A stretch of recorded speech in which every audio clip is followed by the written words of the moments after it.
Oh gosh, I finally filled the CUET application form. Good for you. Why are you so busy? See, with over 20 lakh students registering for CUET this year, I just want to make sure कि मुझे इस साल ही college मिला and इसलिए I've started preparing. Oh no, मुझे भी तो तैयारी करनी थी. But कहाँ से, कब से और कैसे? Wait, I think she can help you. Who? So hi everyone, welcome back to the channel. This is Ayushi and this is going to be the 8th video in achieving my goal for this year, which is अगले 6 महीनों में I aim to help minimum 1000 students, guide them, find the right college, right course for them and hear back from them. देखो CUET की exam scheduled है मई 15 से लेकर मई 31 तक. Broadly भी देखिए तो अब सिर्फ 2 महीने बाकी हैं. अभी भी तैयारी नहीं स्टार्ट करी तो बाद में सिर्फ रिग्रेट ही होगा और कुछ नहीं होगा guys. But even if you haven't started preparing अभी तक भी, देन डोंट स्ट्रेस आउट, क्योंकि इस वीडियो में आपको डिटेल में मैं एग्जैक्टली वही बताने वाली हूँ कि आगे आने वाले 2 महीनों में कैसे यू कैन प्रिपेयर, एग्जैक्टली क्या पाथ फॉलो करना है. बहुत ही डिटेल में इस गाइड को फॉलो कर लो, निकल ही जाएगा एग्जाम ऐसा आई थिंक. सो अगर आप 12th ड्रॉप आउट हो या फिर अभी फ्रेश पढ़ रहे हो 12th में, you can follow this strategy. This is my कोई भी एंट्रेंस एग्जाम क्रैक करने की स्ट्रैटेजी. किसी भी एंट्रेंस एग्जाम को क्रैक करने के लिए 2 पार्ट्स होते हैं. पहला पार्ट होता है सिलेबस कवर करना, इसके अंदर पढ़ना हो गया, कॉन्सेप्ट क्लियर करना हो गया, नॉलेज गेन करना हो गया. और सेकंड स्टेप होता है हमारा प्रैक्टिस, मतलब getting ready for the exam. So if I would have been at your place then मैं एग्जैक्टली यही स्ट्रैटेजी फॉलो करती. Step 1 is to finalise the subjects. Language में कौन से सब्जेक्ट्स लेने हैं, डोमेन में कौन से लेने हैं, जनरल टेस्ट देना है या फिर नहीं देना है. लिख लो एक पेपर पे कि कौन से सब्जेक्ट्स आपको देने हैं और कितने सब्जेक्ट्स आपको देने हैं. सिंपल डेमो के लिए मैं लेके चलती हूँ कि सपोज आप ये 6 सब्जेक्ट्स देने वाले हो, English, chemistry, physics, mathematics, computer science and general test. Step number 2 है कि एक प्रीवियस ईयर क्वेश्चन पेपर उठाओ, हर सब्जेक्ट का एक पेपर उठाओ एंड एक बार दे के देखो. आपको ये पता चलेगा कि आप कहाँ पे स्टैंड करते हो. अब ये स्टेप थोड़ा सा डिफरेंट हो सकता है कुछ लोगों के लिए, क्योंकि अगर मैं पर्सनली होती तो मैं ये चीज करती. मैं minimum 5 previous year question paper देती हर सब्जेक्ट के लिए एंड मैं नोट कर लेती कि कितने टॉपिक्स आ रहे हैं, कौन से टॉपिक्स में से कितने क्वेश्चंस आ रहे हैं, किस तरीके के क्वेश्चंस आ रहे हैं, पूरा ब्लूप्रिंट बना लेती. क्योंकि 2 ही महीने बचे थे तो मैं सिर्फ वही पढ़ती जो पहले के पेपर्स में आया हुआ था. एक second, if you want to complete guidance CUET then do subscribe. Step number 3 इसकी अपनी पूरी प्रेपरेशन का जो टाइम है इसमें से लास्ट के 10 से 15 दिन आप निकाल दो. डिपेंड करता है आपको 10 निकालने, 11, 12, 13, 14, 15 इसके बीच में निकाल दो. ये टाइम हम सिर्फ रखेंगे रिविजन के लिए और मॉक टेस्ट देने के लिए. स्टेप नंबर 4 इसकी pick any one domain subject. अब ये सबसे मुश्किल सब्जेक्ट और सबसे इजी सब्जेक्ट आपको नहीं लेना है. जो भी लिस्ट थी, सपोज मैंने लिया केमिस्ट्री क्योंकि मुझे वो सबसे मुश्किल नहीं लगता और सबसे इजी भी नहीं लगता. अब मैंने उसका सिलेबस डाउनलोड किया, टॉपिक्स लिख लिए कि ये टॉपिक्स आएंगे CUET में, उसके लिए बस एक बुक उठानी है विच इज हमारी NCERT. अब उस हर टॉपिक को पहले आप NCERT से पढ़ो, उसके बाद क्लास नोट से भी देख लो. अभी आपने बोर्ड्स के लिए तो तैयारी करी ही होगी तो बहुत ही फ्रेश होगा एंड इतना ज्यादा टाइम नहीं लगेगा इस पूरी प्रोसेस में. बहुत ही जल्दी आप टॉपिक्स कवर कर लोगे. अब अगर किसी को CUET के बारे में थोड़ा डाउट लग रहा है कि होगा या नहीं होगा, या फिर वो इतने श्योर ही नहीं कि हमें कोई फुल टाइम डिग्री कॉलेज में जाके रेगुलर डिग्री करनी है या फिर नहीं करनी है, इन दैट केस एक ही ऑप्शन आप जरूर से सुनो. You can go for an online degree. अब अगर आपको एक पर्टिकुलर चीज को पढ़ना है, उसका कोर्स का कंटेंट आपको मिल जाएगा, आप उसको खुद से घर पे बैठ के पढ़ सकते हो और पढ़ना चाहते हो. या फिर हो सकता है आप किसी गवर्नमेंट एग्जाम की प्रेपरेशन करना चाहते हो पर्टिकुलरली घर पे बैठ के. You just want to do a job after your class 12 या फिर आफ्टर योर UG, बट साथ साथ में आपको कुछ पढ़ाई भी करनी है. In that case you can definitely go for something known as an online degree, क्योंकि इसमें आपको मिलेगा बहुत सारा फ्री टाइम. आज के टाइम पे बहुत सारी प्राइवेट यूनिवर्सिटीज अप्रूव्ड है इस चीज के लिए. डिग्री की बात करते ही ना एक वेबसाइट का नाम याद आता है मुझे, वो है कॉलेज विद्या. मैंने मल्टीपल टाइम्स इसके बारे में बताया इस चैनल पे कि ये वेबसाइट आपके लिए गो टू है. On College Vidya's website, you can find a list of 50 plus approved universities by UGC to provide degrees, full-time degrees in online or distance learning mode. So here there are various UG, PG and other courses. Select the course that you want, fill up some basic details and then answer a few questions. The AI model will then accordingly list the suitable universities.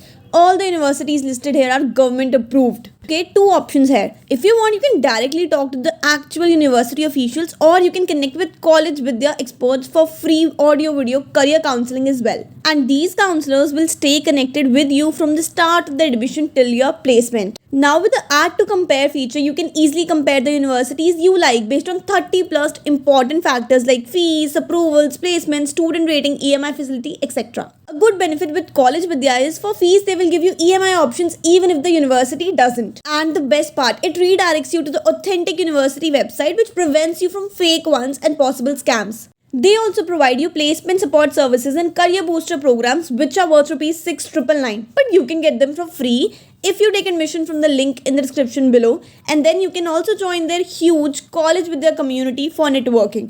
Overall, it's a one-stop solution for you, so do check the link of the website. So मैंने college विद्या की website का link डाल दिया description box में और comments में भी, तो आप जाके इसको जरूर से चेकआउट कर सकते हो. एंड अब आता है मेन पार्ट इस स्ट्रैटेजी का, मेरी स्ट्रैटेजी का. वो ये है कि हमें A4 साइज शीट्स का एक बंडल निकालना है. उसमें से एक शीट निकालोगे. अब आपको बनाने हैं very crisp and short notes. कैसे नोट्स? ऐसे नोट्स कि बस आपको माइंड मैपिंग हो जाए और वो एंड में आपको रिवीजन में हेल्प करे. मैं ऐसे हमेशा करती थी, बीट फॉर सेमेस्टर एग्जाम्स और एनी एंट्रेंस एग्जाम. एक A4 साइज की शीट ली, उस पर बहुत ही छोटी छोटी हैंडराइटिंग में मैपिंग करती. एक पूरा चैप्टर एक ही पेपर पे पूरा खत्म कर दिया, या फिर एक पूरा टॉपिक एक A4 साइज शीट पे पूरा खत्म कर दिया. इतने छोटे क्रिस्प नोट्स बना लिए जिसमें मेन मेन चीजें बस लिख ली. अब मैं तो ऐसे करती थी माइंड मैपिंग इसके अंदर कि एक A4 साइज शीट ली, सबसे पहले उसका ऊपर लिख दिया कि ये चैप्टर है, उसके बाद टॉपिक लिख के डिफरेंट टॉपिक्स जो है उसके अंदर लिखा ये इंपॉर्टेंट डेफिनेशन है, ये इंपॉर्टेंट रिजल्ट है, ये इंपॉर्टेंट फॉर्मुलाज है. अब इससे होता क्या है, जो हमारी एंट्रेंस एग्जाम देते time in the exam confusion होती है ना कि कहाँ से क्या पढ़ा था, पूरा सब कुछ मिक्स हो जाता है. ये स्ट्रैटेजी या फिर ये ट्रिक फॉलो करने से ये नहीं होता है. इससे आपके माइंड में सेट हो जाता है. इस चैप्टर में मैंने ये यहाँ से पढ़ा था, उस हिसाब से शीट्स आपके माइंड में सेट हो जाती हैं. अब इस स्टेप में ना आपको कुछ भी लर्न नहीं करना है. आपने बस चीजें अंडरस्टैंड करी, जो भी पढ़ा था और बस लिख लिया. लर्निंग वाली चीज हम बाद में करेंगे. Similarly take the second topic, उसको भी सिमिलर चीज से हम कवर कर लेंगे. खत्म. ऐसे ही हमारा केमिस्ट्री सब्जेक्ट की मैक्सिमम चीजें कवर हो जाएंगी. अब अगर आपको लगता है कि कोई टॉपिक मैंने पहले नहीं पढ़ा था एंड अभी क्योंकि इतना टाइम नहीं है पढ़ने के लिए, तो फिर उसको छोड़ दो. जितना किया है पहले हम उसको अच्छे से स्ट्रॉन्ग कर लें. अब आता है स्टेप नंबर 5. वो ये है कि 2 दिन हम देंगे उस पर्टिकुलर शीट को माइंड में फिट करने के लिए, उस शीट को लर्न करने के लिए. केमिस्ट्री की शीट को लर्न करने के लिए 2 दिन. You have any questions then you can just DM me on Instagram at this particular handle, and if you want to discuss something with me then you can get on one-on-one mentorship call with me. उसके लिए एक simple सा form fill करना है जिसका link आपको description में मिल जाएगा. अब आता है हमारा स्टेप नंबर 6. वो है ये जो हमने सब्जेक्ट उठाया था यानी कि केमिस्ट्री, इसके सारे प्रीवियस क्वेश्चन पेपर्स कर लो जो आपने पहले नहीं करते. हो सकता है आपने स्टेप 2 में एक ही पेपर सॉल्व किया हो या फिर 5 पेपर सॉल्व किए हो. जैसे मैंने बताया, जितने भी रह गए हैं वो सारे प्रीवियस क्वेश्चन पेपर्स आप सॉल्व कर लो. इसके लिए आप कोई भी बुक खरीद सकते हो, कोई भी प्रैक्टिस बुक खरीद सकते हो, या फिर कोई सैम्पल पेपर की बुक खरीद सकते हो, जो मैं सजेस्ट करती रहती हूँ, तो मेरे चैनल पे आपको मिल ही जाएंगी. अब हमारा स्टेप नंबर 7 है कि हमें एक दिन देना है 2 प्रैक्टिस पेपर सॉल्व करने के लिए उस सब्जेक्ट के, यानी कि केमिस्ट्री के 2 पेपर्स बैठ के मैं करूंगी एक दिन में खत्म. एंड इसी के साथ हमारा एक डोमेन सब्जेक्ट खत्म हो चुका है. स्टेप नंबर 8 आता है pick the second domain subject and repeat the same steps for it. अब आते हैं हम अपने स्टेप नंबर 9 पे, विच इज लैंग्वेज सेक्शन को प्रिपेयर करना. लैंग्वेज सेक्शन बाद में या फिर अलग से प्रिपेयर नहीं करना है, डोमेन्स के साथ साथ इसको चलाना है, इसकी तैयारी को. अब इसमें ना कोई लर्निंग का पार्ट नहीं है, कुछ हमें सीखना नहीं है, कुछ लर्न नहीं करना है. ये पूरा काम प्रैक्टिस से होगा. बताती हूँ कैसे. सिंपली आपको क्या करना है, रोज के 2 घंटे निकालने हैं जिसमें आपको पेपर सॉल्व करने हैं उस लैंग्वेज के. सपोज इंग्लिश है तो उसके पेपर सॉल्व करने हैं. कौन से पेपर्स? प्रीवियस क्वेश्चन पेपर्स हो सकते हैं, सैम्पल पेपर्स हो सकते हैं, या फिर प्रैक्टिस क्वेश्चंस हो सकते हैं. ये तीनों आपको मिल जाते हैं किसी भी प्रैक्टिस बुक में अगर आप खरीदते हो CBT की. तो अब ऐसी प्रैक्टिस से भी क्या ही होगा, तो इसमें ट्रिक होती है कि एक A4 साइज शीट उठाओ, उस पर जो भी वो क्वेश्चंस प्रैक्टिस कर करके आप चीजें सीखते जा रहे हो ना, कोई नई चीज मिल रही है कि ये एक ऐसी ट्रिक थी जिससे एक क्वेश्चन सॉल्व हो गया, क्योंकि हम क्वेश्चन सॉल्व करने के बाद उसके आंसर्स देखेंगे एंड फिर हमें ट्रिक पता चलेगी. तो उन छोटी छोटी चीजों को या फिर उन छोटी छोटी बातों को हम कहीं लिख के रख लेंगे, जिसकी एक शीट बना लेंगे. ये लैंग्वेज की शीट है. Now comes step number 10. वो ये है कि अब हमारी लैंग्वेज चल रही है, हमारे डोमेन सब्जेक्ट्स खत्म हो चुके हैं, 35 डेज खत्म हो चुके हैं. अब जो बाकी टाइम बचता है उसमें हम करेंगे जनरल टेस्ट. एक सेकंड, यहाँ पर एक डिस्क्लेमर है कि अगर आपके लिए जनरल टेस्ट बहुत इंपॉर्टेंट है, अगर आपके जो भी टारगेट कोर्सेज हैं वो जनरल टेस्ट ही डिमांड कर रहे हैं, इन दैट केस आप जनरल टेस्ट की प्रिपरेशन स्टार्ट करोगे डे 1 से. एंड अब आपके पास बचते हैं टोटल 10 डेज. इन 10 दिन में आपको खत्म करना है पूरा general test plus solving MCQs of domain specific subjects is well. अब मैंने बता दिया कि जनरल टेस्ट ज्यादा इंपॉर्टेंट है, तो पहले से स्टार्ट कर लेना. बात आती है कि क्या पढ़ना है GT के लिए, तो सबसे पहले हमें करना होगा लॉजिकल रीजनिंग कवर. इसमें लिमिटेड नंबर ऑफ टॉपिक्स होते हैं एंड इतना ये मुश्किल नहीं होता है, इजीली समझ आ जाता है. कोई भी सोर्स उठा लो आप, कोई भी ऑनलाइन वीडियो उठा लो, उससे पढ़ लो. बेस्ट चीज ढूंढने में मत रह जाना. अब इस सिनेरियो में मैं ये कहूंगी कि आप एक दिन दो जिसमें पूरे नोट्स बना लो, पूरा लॉजिकल रीजनिंग के सारे टॉपिक्स कवर कर लो एक दिन बैठ के एंड A4 साइज शीट्स पे नोट्स बना लो. उसका नेक्स्ट दिन आप दो प्रैक्टिस के लिए. जो भी प्रैक्टिस प्रॉब्लम्स है ना, इतनी सारी बुक्स हैं, आपको भी जनरल टेस्ट की अगर बुक खरीदोगे ना प्रैक्टिस बुक, उसमें बहुत सारे क्वेश्चंस होंगे, उनको सॉल्व कर लो for logical reasoning and LR खत्म. सेकंड चीज पे हम आते हैं विच इज क्वांटिटेटिव एप्टीट्यूड, यानी कि हमारी क्वांट्स मैथ्स. इसके लिए भी सेम चीजें प्रोसेस पूरा LR जैसा सेम है, एक दिन पढ़ने के लिए एक दिन प्रैक्टिस के लिए. एंड फिर आते हैं हमारा fourth section which is general knowledge करने का. उसके लिए स्टैटिक GK के लिए 2 से 3 दिन दे दो एंड वो कवर कर लो. उसके बाद एक दिन बैठ के उसकी प्रैक्टिस कर लेना, खत्म. अब बचते हैं हमारे लास्ट के कुछ 3 दिन, उसमें हम प्रीवियस क्वेश्चन पेपर सॉल्व करेंगे जनरल टेस्ट के, एंड साथ साथ में मॉक टेस्ट भी दे सकते हैं। एंड अब आते हैं हमारा step number 11।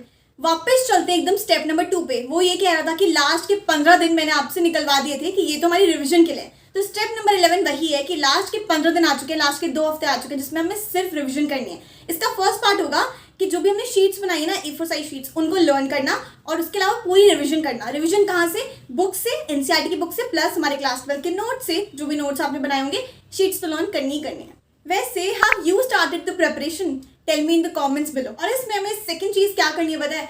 We have to give 1 paper each day. इसका मतलब है कि हर सब्जेक्ट का एक पेपर आपको रोज देना है। सपोज मैंने 6 सब्जेक्ट चूज करे थे CBT में स्टार्टिंग में, तो मैं रोज 6 एग्जाम्स दे रही होंगी। Every day have to give this because मुझे एग्जाम का एक्सपीरियंस चाहिए। इसमें मैं क्या कर रही होंगी, या तो आप प्रीवियस क्वेश्चन पेपर सॉल्व कर सकते हो, या फिर आप मॉक टेस्ट सॉल्व कर सकते हो। नहीं तो एक बहुत अच्छी चीज होती है विच इज टेस्ट सीरीज खरीदना, टेस्ट सीरीज सॉल्व करना, एंड बस पेपर सॉल्व करके ना स्कोर चेक जरूर से कर लेना। आई थिंक इतना इनफ है लास्ट टाइम के लिए, क्योंकि हमने पहले तैयारी नहीं करी थी। तो अगर हम अभी इतना भी कर लेते हैं तो वो बहुत है, क्योंकि टाइम इतनी जल्दी निकलेगा ना, आपको पता भी नहीं चलेगा। हाँ, एक छोटी सी टिप उन सारे बच्चों के लिए जिन्होंने पहले से तैयारी कर ली है, उनका प्रेपरेशन का पार्ट अगर खत्म हो चुका है, तो इस टाइम पे उनको सिर्फ प्रैक्टिस का करना है, राइट? इस टाइम पे आपको फोकस करना है एक्यूरेसी पे एंड साथ साथ में प्रैक्टिस पे, कि आप ज्यादा नंबर ऑफ क्वेश्चन सॉल्व कर पाओ इन कम टाइम, बिकॉज एंट्रेंस एग्जाम है, it is all about that. और अब ये तो मैंने आपको बताई है 2 महीने की स्ट्रैटेजी। अगर कम टाइम भी बचता है, सपोज आपके पास 1 महीना बचता है या फिर लास्ट के 15 दिन बचते हैं, इन दैट केस आपको प्लानिंग उसके अकॉर्डिंग करनी पड़ेगी।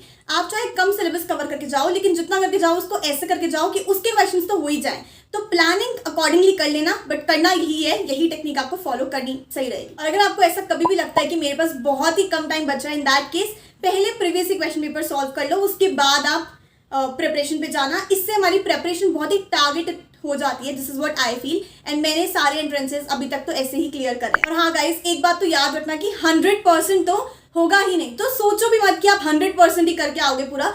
जितना according to the time you have, उसमें आप मैक्सिमम दे सकते हो, उतना का सोचो। And yes, all the very best for this exam. So yes guys, this was all about that 2 months की CBT preparation strategy, like my strategy. So if you like this video, then please do hit that like button. It really motivates me to make more such videos. And अगर ये video आपको helpful लगी हो ना, अगर लगा हो कि ये चीज़ वर्क कर सकती है, प्लीज़ मुझे कमेंट्स में ज़रूर बताना। You can obviously any time contact me comments में, या फिर इंस्टाग्राम पे bye DM like on this particular handle. And yes, I'll see you in my next video. Till then, bye bye.